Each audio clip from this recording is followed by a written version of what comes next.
Hello everyone, how are you? Now we are reaching that time of the year where we're setting up new goals, thinking about resolutions for the new year, and that's what I want to talk about in this video, about setting up goals.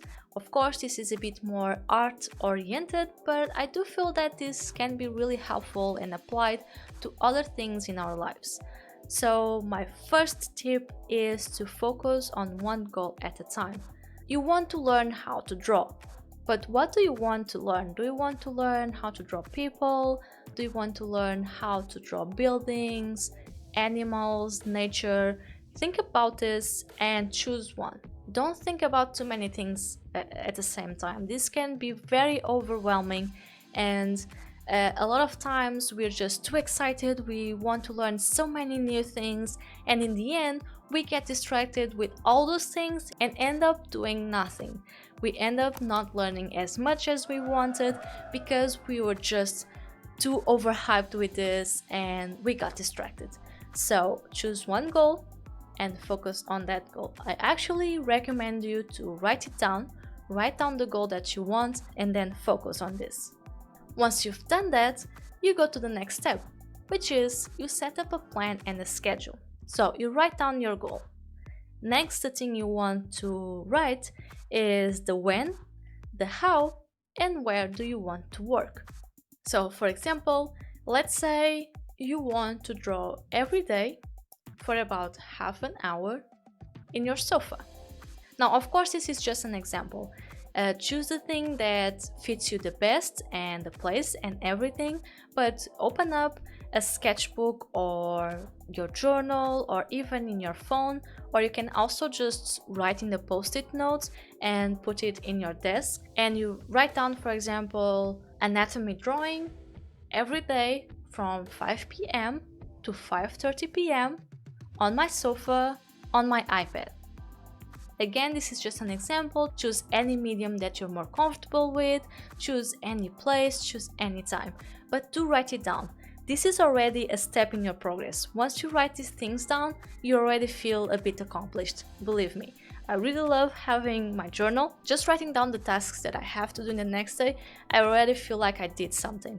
I haven't done anything yet, not really, but I took a step toward it, and I already feel organized, and I feel focused on those tasks, and I feel much better about it. So do write it down. Another thing that you can do is have a calendar just for that goal or for the habit, because essentially what we're doing here is creating a new habit.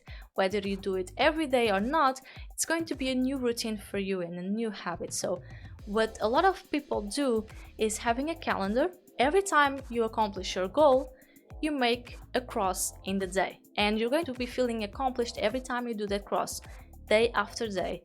And at the end of the month, you see all those crosses on your wall, on your calendar, and you feel like you did something, you achieved something that month. I can assure you that you always see progress. So do write things down. I think this is a very helpful tip and something that I actually learned this year. And with that, I'm going to the next tip, which is start writing in a journal. So this year was a lot, right? I think that we can all agree in that. And in the beginning of the year, I felt a bit scattered. I had things to do. I wanted to do things, whether it was work, whether it was for fun, and I just couldn't focus on that. I would get distracted, everything, there was so much happening every day, and I was a bit lost with that. And what really helped me was having a journal. And I really recommend having one, so it really helps us keep more organized. It's just with the thing of writing down our goal. If we're writing things down, we'll feel more focused and more motivated into doing the things we have to do. And of course, this doesn't need to be too complex. For example, you can just have a simple sketchbook or a notebook, whatever you want. And you can just write down, for example, the tasks for the day, even if they're very, very simple. Let's say, okay, I have to send 3 emails tomorrow. I have to do the dishes. I have to do meal prep. Just write those things. No matter how simple or how complex they are, write that down. You can write down your habits, the habits that you want to do every day. So of course, here comes our goal. So for example, today I want to draw for half an hour, and you write it down, and you can make a little square right by it, and when you're done, you tick it off and you feel much more accomplished. You'll feel like you achieved something in that day. I don't know, I get like that rush. Anytime I finish a task, I'll go there, I tick it off, and I'm like, oh, look at me, I did something. So I really recommend doing that. Of course, you can also write down new ideas in it. What matters is that you have a thing to write. You can also just write how did your day go. You can just Google it. You can just go and see what people do with their journals. There's lots of people that do that, and they have videos on YouTube. They have articles about it. So if you think that this is interesting for you and you want to learn more about it, do some research. If not, just keep it as simple as possible. I just think that having something where you write every day the tasks you want to do or your goal, it will give you a sense of accomplishment. Every time you finish a task, you'll tick it off from your list and you'll feel so much better. And this brings us to the next tip, which is start small. Again, this goes a bit with the thing of having one goal at a time. So first we chose just one goal. Now let's see how can we break that goal into even smaller goals.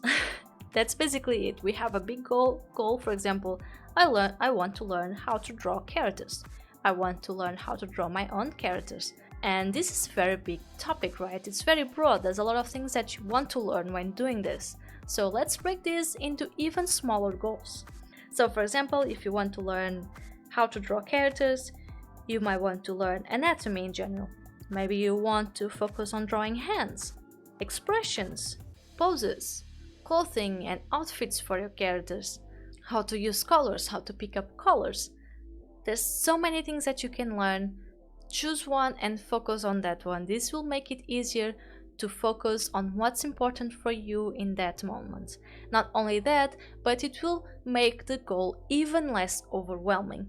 My number one recommendation for almost anything is, if possible, try to make things as simple, break things into smaller steps so it feels less overwhelming. I think that the hardest thing about learning how to draw is that it feels really overwhelming because there's just so much that you can learn that we get lost in it. So let's break everything into smaller steps so we're not as overwhelmed and so we can achieve our goals.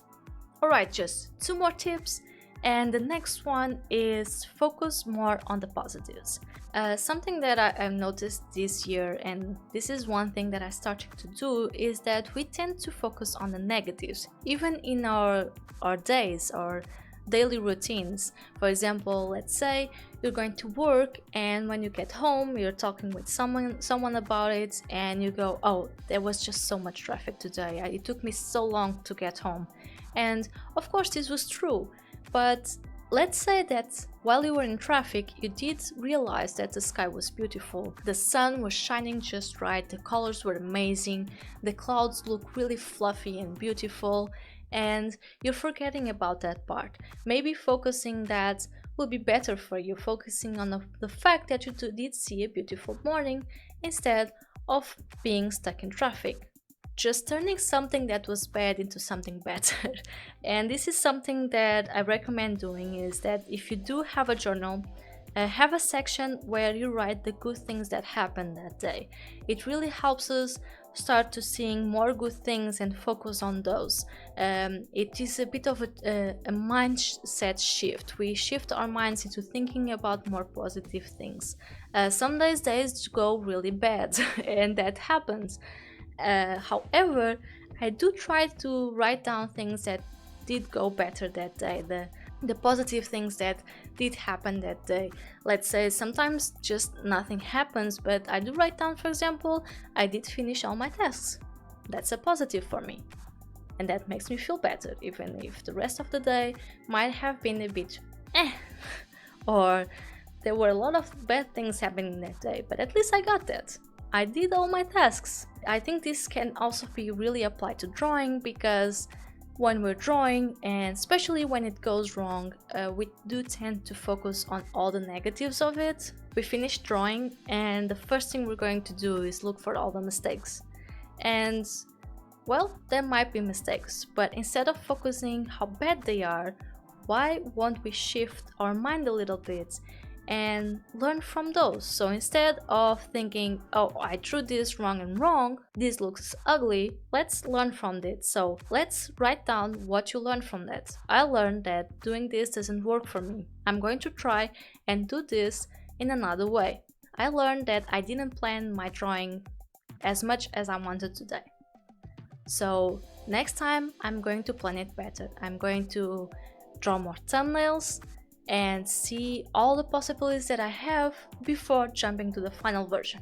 These are just examples, but I think that we can't improve if we just look at our mistakes but don't understand them. We improve if we do look at them and learn what can we do better next time.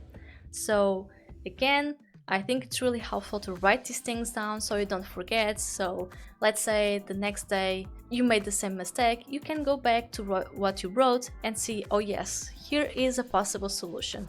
Let's try and do this then. And finally, this is my last tip, and this is really important, which is set up a schedule that fits your goals and everyday life. We might want to draw every day, but you also have work or school, and it can be a bit difficult to do it every day. You're tired, so you get home, you're tired, or maybe you want to do it before work, but you're thinking about work and school, so you don't do it either. Set up a schedule that fits your goals and everyday life. For example, maybe for you, it's 30 minutes every day. You draw for 30 minutes every single day. But maybe this is a bit too much for you. Maybe you don't have time for that. You have school or you have work and you get home, you're tired, and the last thing you want to do is going to work some more, even if it's drawing. In a way, it can be seen as work. If that doesn't work for you, I don't know, then maybe 1 to 2 hours in the weekend. Whatever feels better for you, just think about this, write down that schedule that you know that will work for you. So make sure it's a time you feel inclined to do it. Again, this comes to that same thing, which is a lot of times, if this is a hobby for you, and maybe even if you're having fun with it, you might be too tired during the week. It's more than natural. It is important for you to feel like, yes, it is time. It is the time where I will be drawing. This doesn't mean that you can't draw outside of that schedule that you set. Of course you can, but having that schedule that you know you'll accomplish will avoid a lot of frustration and failing our schedule. So if we fail our schedule, we'll feel like we failed. We'll feel a bit frustrated about it, so it's good to be sure that we have a schedule that fits us. I hope this was helpful, and I wish you all the luck for the next year. And if you do have any tips or recommendations on how to achieve your own goals, do let me know in the comments. Like and subscribe if you like this video, and as always, keep on drawing.